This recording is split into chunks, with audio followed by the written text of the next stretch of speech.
भैया बोर्ड्स में बहुत कम टाइम बचा हुआ है, मैथ्स का इतना सारा सिलेबस है, इतनी ज्यादा टफ टॉपिक्स है, तो आपको ये टफ टॉपिक्स पढ़ने ही नहीं है। क्योंकि आज के इस वीडियो के अंदर मैं आपको बताऊंगा कि ऐसे कौन से टॉपिक्स और ऐसे कौन से चैप्टर्स हैं जो कि आपको नहीं पढ़नी चाहिए। इसके बाद में आप मैथ्स में प्रो हो जाओगे, आप कम पढ़ाई करके ज्यादा मार्क्स लेकर के आओगे मैथ्स के अंदर। इस बात की गारंटी मैं आपको देता हूं, क्योंकि आज के इस वीडियो के अंदर मैं आपको इंपॉर्टेंट टॉपिक्स तो बताऊंगा ही, उसी के साथ में इंपॉर्टेंट क्वेश्चंस भी बताऊंगा जो कि प्रीवियस ईयर में पूछे गए थे, और उसी के साथ में एनसीईआरटी के क्वेश्चंस भी बता दूंगा। तो ऐसा वीडियो आज तक आपको यूट्यूब पर नहीं मिलेगा। और अगर आपको स्मार्टली स्टडी करनी है, कम पढ़ाई में ज्यादा नंबर लाने, तो इस वीडियो को पूरा जरूर से देखना।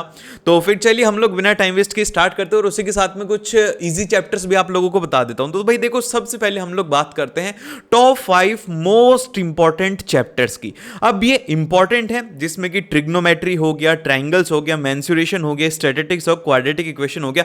अब ये इंपॉर्टेंट तो है, लेकिन उसी के साथ में थोड़ा टफ भी है।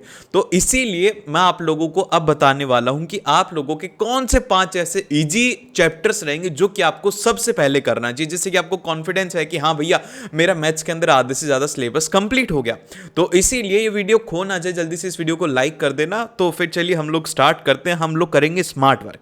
सबसे पहले हम लोग ये जो सीरीज के अंदर मैं बता रहा हूं, इसी सीरीज के अंदर आपको इन चैप्टर्स को करते हुए चलना है। लिख लो, अपनी नोटबुक लेकर के, और अभी से लिखना स्टार्ट करो भाई कि भैया कौन से चैप्टर बता रहे हैं, ठीक है। तो जो हमारा सबसे पहला चैप्टर आता है वो है रियल नंबर्स, जो कि 6 नंबर का है, इसीलिए नंबर 1 है और टॉप सबसे इजी चैप्टर सभी स्टूडेंट्स को ही आता है। लेकिन इसमें क्या बात ध्यान रखनी है, इसमें एक तो ध्यान रखना है एचसीएफ और एलसीएम का relation, LCM into HCF is equal to a into b. फिर इसके बाद में जो इसका नेक्स्ट और सबसे इंपॉर्टेंट क्वेश्चन आता है, जो कि बहुत बार एग्जाम के अंदर पूछा गया कि आप लोगों से एचसीएफ और एलसीएम पूछा जाएगा, लेकिन ये जो एक्स और वाई टर्म्स रहेंगी ये ए और बी की टर्म्स में दिया जाएगा। तो ये वाला क्वेश्चन बहुत बहुत ज्यादा इंपॉर्टेंट है, इसमें एचसीएफ एलसीएम आपको निकालना आना चाहिए।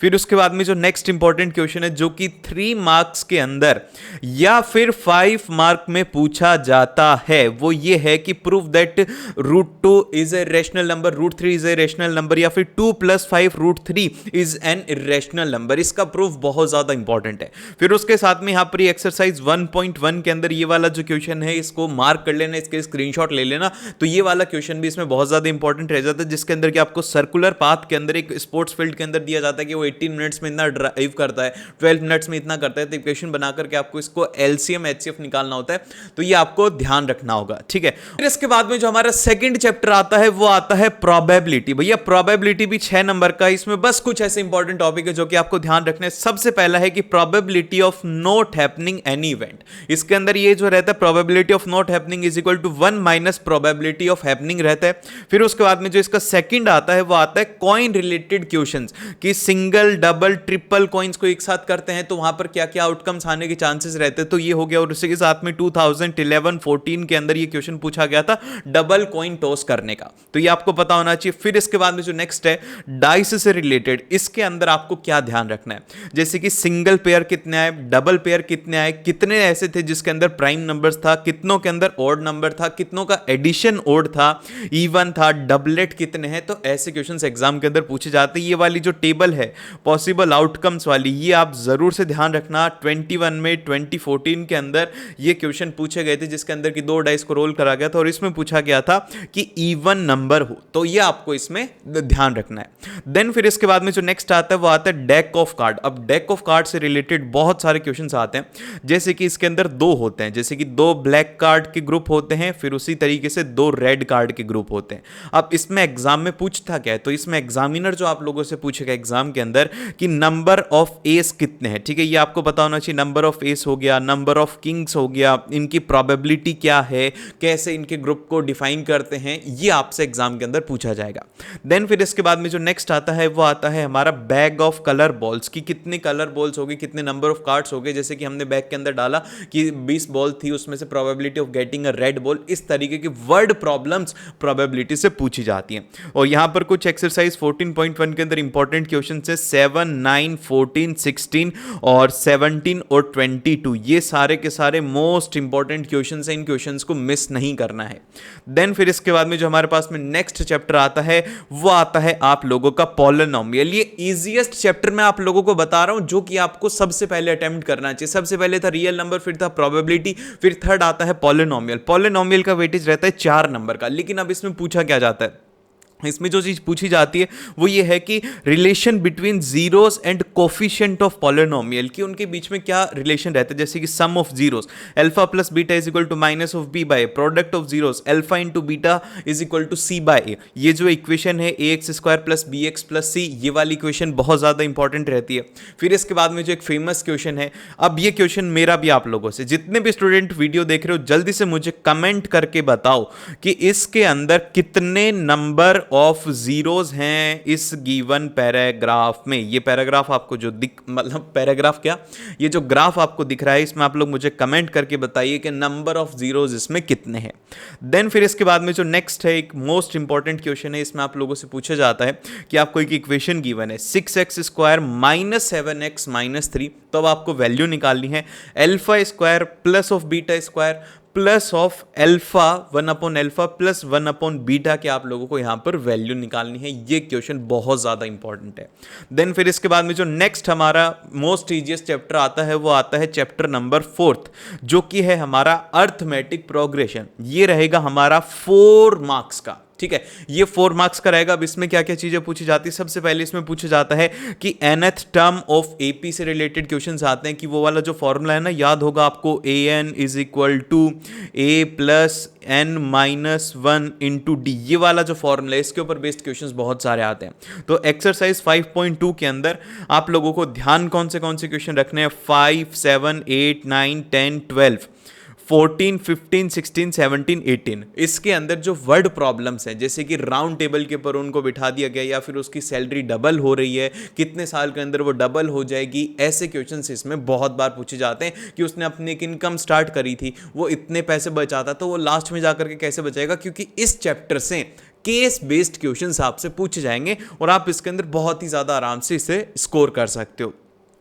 फिर इसके बाद में अगला जो आता है वो आता है इसके सम ऑफ एन टर्म्स। बस अगर ये 2 टॉपिक आपने स्ट्रॉन्ग कर लिए तो ये चैप्टर खत्म है, मतलब आपको बहुत ही ज्यादा आसान है, अर्थमेटिक प्रोग्रेशन में कोई भी दिक्कत नहीं आएगी। बस ये 2 अगर आपने कर लिए, फिर उसके साथ में आपको प्रैक्टिस के लिए 5.3 में 5, 8, 12, 13, 15, 16, 17, 18, 19, 20 ये आपको करने हैं, ठीक है, ये क्वेश्चंस आपको करने हैं। देन फिर इसके बाद में कुछ इंपॉर्टेंट सेलेक्टेड क्वेश्चंस है जो कि लैंग्वेज है, प्रीवियस ईयर में ये पूछे गए क्वेश्चंस है, ये PYQs हैं, ठीक है, कि find the nth term from beginning और end, common difference of a given AP, और उसी के साथ में nth term of given 2 APs, 2 APs given है, उनकी आपको nth टर्म निकालनी है। केस बेस्ड क्वेश्चन हो गए, जैसे कि सीट्स इन ऑडिटोरियम हो गया, प्रोडक्शन इन nth ईयर हो गया, या फिर सेविंग इन nth ईयर हो गया, कि हर साल अगर वो 5,000 रुपये बचाता है और उसमें हर साल का 700 का एड ऑन करता है, तो अब आप बताइए कि जब वो 12th ईयर में होगा तो उसके पास में टोटल सेविंग्स कितनी होगी। ऐसे क्वेश्चंस इसमें पूछे जाते हैं और इसके मोस्ट इंपॉर्टेंट एग्जांपल हैं एग्जांपल नंबर 13, 14 और 16। देन फिर इसके बाद में जो नेक्स्ट आता है हमारा चैप्टर वो है चैप्टर नंबर 5। ये भी सबसे ज्यादा आसान चैप्टर है, ये है हाइट एंड डिस्टेंस का। अब इसमें जो सबसे इंपॉर्टेंट है वो है भैया angle of elevation. Angle of elevation के ऊपर लल्लू सवाल नहीं आएंगे आपके एग्जाम के अंदर। एक तो ये जो क्वेश्चन है एनसीईआरटी के अंदर आपके एक्सरसाइज का ये वाला क्वेश्चन देख लेना, जिसके अंदर ये टावर वाला है, जिसके अंदर 2 एंगल अलग अलग गिवन होते हैं 30 डिग्री और 60 डिग्री। ये क्वेश्चन आपको एक बार देख लेने हैं जिसके अंदर कि आपको डिफरेंट डिफरेंट एंगल गिवन होते हैं। और एक दूसरा जो क्वेश्चन आता है वो आप लोगों ने देखा होगा कि जिसके अंदर की 2 बिल्डिंग्स होती हैं, जैसे कि ये एक बिल्डिंग हो गया, ये दूसरी बिल्डिंग हो गया, ये एक उसका मिड पॉइंट हो गया, यहाँ से उनके ऊपर कोई एक एंगल बनता है। तो ऐसे क्वेश्चंस ही एग्जाम के अंदर पूछे जाएंगे कि ये 45 डिग्री है, ये 30 डिग्री है, इसकी आप लोगों को कोई टोटल एक्स वैल्यू दे दी जाएगी और पूछा जाएगा कि नेक्स्ट वाले टावर की हाइट कितनी है। ये क्वेश्चंस ध्यान रहे।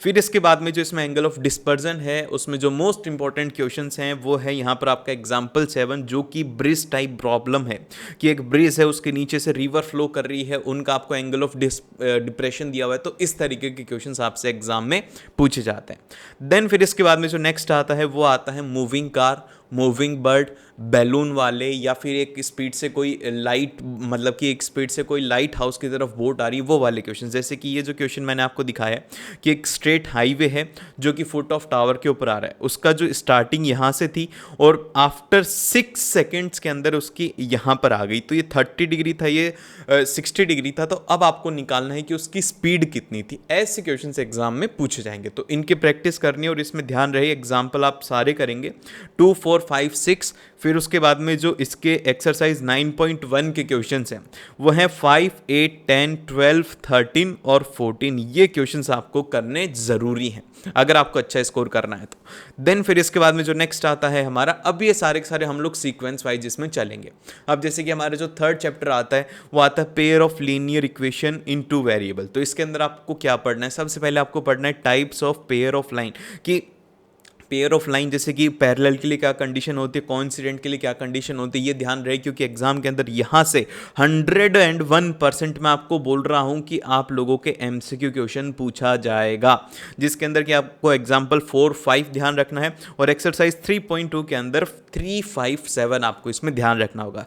देन फिर इसके अंदर ही जो नेक्स्ट इंपॉर्टेंट है वो है इसका सब्स्टिट्यूशन मेथड। सब्स्टिट्यूशन मेथड में आप ये क्वेश्चंस का ध्यान रखेंगे, लेकिन अब इससे क्वेश्चंस कैसे पूछे जाते हैं, तो इसमें क्वेश्चंस आप लोगों को ऐसे पूछा जाएगा जैसे कि ये आपको गिवन इक्वेशन होगा कि ये इक्वेशन गिवन है, आप इसको सॉल्व करिए सब्स्टिट्यूशन से या फिर एलिमिनेशन मेथड से। तो इसके अंदर कैलकुलेशन के ऊपर आपको ध्यान रखना है और उसी के साथ में आप लोगों को इसमें जो फिक्स्ड चार्जेस हो गए, ट्रेन हो गया, एज हो गया, फ्रैक्शन हो गया और रिवर्स डिजिट वाले क्वेश्चंस हैं, इनकी सभी की प्रैक्टिस करनी, क्योंकि प्रीवियस ईयर में यही क्वेश्चन सबसे ज़्यादा पूछे गए थे।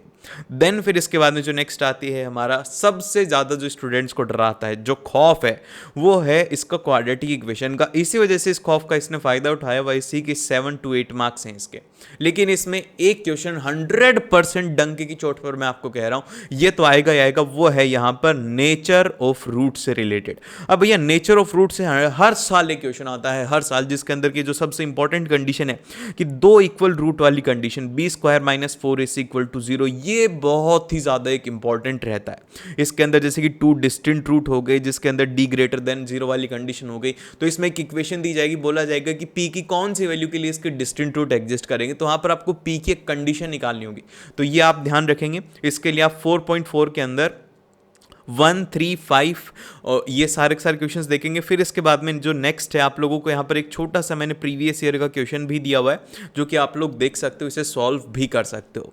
देन फिर इसके बाद में जो नेक्स्ट आते हैं हमारे सॉल्यूशन ऑफ क्वाड्रेटिक इक्वेशन। इसके अंदर आपको फैक्टराइजेशन मेथड जो है, इसमें 5 नंबर का केवल और केवल एक ही क्वेश्चन आप लोगों को इसमें देखने को मिलेगा। सो ध्यान रहे कि आप लोग फैक्टराइजेशन मेथड की बहुत ही अच्छे तरीके से प्रैक्टिस कर लें, क्योंकि लॉन्ग आंसर सिर्फ और सिर्फ इसी से ही आएगा, इसकी आपको प्रैक्टिस करनी है, इसीलिए मोस्ट इंपॉर्टेंट टॉपिक ये हो जाता है। ठीक है। देन फिर इसके बाद में जो नेक्स्ट आता है वो आता है हमारा क्वाड्रेटिक फॉर्मूला। तो क्वाड्रेटिक फॉर्मूला के अंदर आप लोगों से जो क्वेश्चंस आएंगे वो आएंगे वर्ड प्रॉब्लम, जैसे कि मोटर बोट वाला क्वेश्चन आ जाएगा कि वो स्पीड 21 किलोमीटर की आवर से स्टिल वाटर में जा रही है, अपस्ट्रीम में जा रही, डाउनस्ट्रीम में जा रही है, प्लस, ठीक है, ये हो गया। इसके अंदर और पूछे जाती है स्पीड ऑफ फ्लाइट से रिलेटेड क्वेश्चन, कि एक फ्लाइट को 1 घंटे में पहुंचने में इतना टाइम लगा, जैसे कि एक ए फ्लाइट है उसको पहुंचने में अगर 3 आवर्स लगते हैं, जो कि हमें बोल दिया जाएगा 400 किलोमीटर्स, और आपको बोला जाएगा कि वो जब वापस आएगी तो उसमें आप लोगों को टाइम गिवन होगा, T1 + T2 की वैल्यू गिवन होगी और फाइनल टाइम पूछा जाएगा, या फिर इस तरीके के क्वेश्चंस इसमें पूछे जाएंगे। तो क्वाड्रेटिक फॉर्मूला को अच्छे से कंठस्थ आपको कर लेना है। देन फिर इसके बाद में जो हमारा नेक्स्ट चैप्टर आता है वो आता है ट्रायंगल्स। अब ट्रायंगल्स भी 10 नंबर का है। इसमें क्या पूछा जाता है, इसमें तो बस एक ही है, सबका बाप एक ही है, कौन है, वो है यहां पर बीपीटी। बस बीपीटी को एक बार ध्यान रख लो, इसका जो स्टेटमेंट है इसका रट्टा मार लो, इसको घोट के पी जाओ, कि आपको पता होना चाहिए कि भैया बीपीटी होता क्या है, इसको कैसे हम लोग यूज में लेते हैं, साइड एंगल साइड, ये सारी की सारी सिमिलरिटीज आपको इसमें ध्यान रखनी होती हैं। और इसके जो इंपॉर्टेंट क्वेश्चंस हैं 4, 5, 7, 9 और 10, ये इसके मोस्ट इंपॉर्टेंट क्वेश्चंस रहेंगे। देन फिर इसके बाद में जो नेक्स्ट आते हैं कि कैसे क्वेश्चंस पूछे जाते हैं, find the x using BPT. ये एक्स क्या हो सकता है, ये एंगल हो सकता है या फिर ये साइड हो सकती है, तो ये आपको इसमें ध्यान रहे। जैसे कि अभी ये वाला जो क्वेश्चन है थर्ड वाला है, इसके अंदर ABC और DBC को 2 राइट एंगल बताया गया और प्रूव करना है AP × AC = BP × PD, ये आपको प्रूव करना है, प्रीवियस ईयर में आया हुआ है। तो ये 3 प्रीवियस ईयर के क्वेश्चंस हैं जो कि आप लोगों को इसमें ज़रूर से ध्यान रखना होगा। देन फिर इसके बाद में जो नेक्स्ट आती हैं सिमिलरिटीज़, जैसे कि साइड एंगल साइड और ASA AAS, ये सारी की सारी आपको ध्यान रखनी है। इसमें जो सबसे इंपॉर्टेंट है वो है रेशियो ऑफ साइड और ratio of corresponding angle versus side का रिलेशन, कि क्या उनके बीच में रिलेशन रहता है। देन फिर इसके बाद में हम लोग जो नेक्स्ट बात करते हैं वो करते हैं कोऑर्डिनेट ज्योमेट्री की। तो कोऑर्डिनेट ज्योमेट्री के अंदर सबसे इंपॉर्टेंट आता है सबसे पहले डिस्टेंस फार्मूला। डिस्टेंस फार्मूला से रिलेटेड अगर आपको करना है तो एक्सरसाइज 7.1 के अंदर 3, 5, 8, 9 और 10 की आप लोगों को सबसे पहले प्रैक्टिस करनी होगी। देन फिर इसके बाद में सेक्शन फार्मूला जो हो गया। अब सेक्शन फार्मूला के अंदर आप लोगों को क्या क्या ध्यान रखना होगा, 7.2 के अंदर ये जो क्वेश्चंस हैं ये ध्यान रहेंगे, प्लस ऑफ ये वाला जो क्वेश्चन है।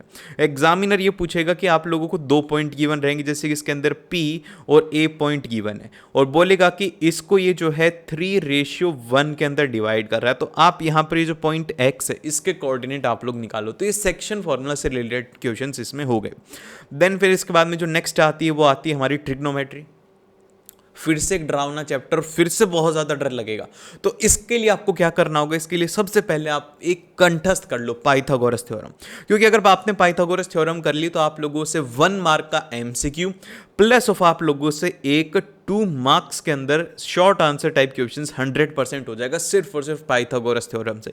यही h² = p² + b², वो ये वाली जो टेबल है ट्रिग्नोमेट्री की, इस टेबल की वैल्यूज अगर आप इतना सा कर लियो तो भी आप ट्रिग्नोमेट्री के अंदर इसका जो टोटल वेटेज है वो 9 मार्क्स का है, तो आप इसमें आराम से 4 नंबर लेके आ सकते हो बस 2 चीजें करके, पाइथागोरस सीख के और जो सिंपल से ट्रिग्नोमेट्री रेशियोज हैं और ट्रिग्नोमेट्री टेबल है इसका अगर रट्टा मार लेते हो, दिन रात रट्टा मारो, हर बार 4-5 बार लिख लो, आपको सब कुछ याद हो जाएगा। बस यही है और इसके अलावा कुछ भी नहीं है, और चाहे से इसको छोड़ देना फिर, ठीक है।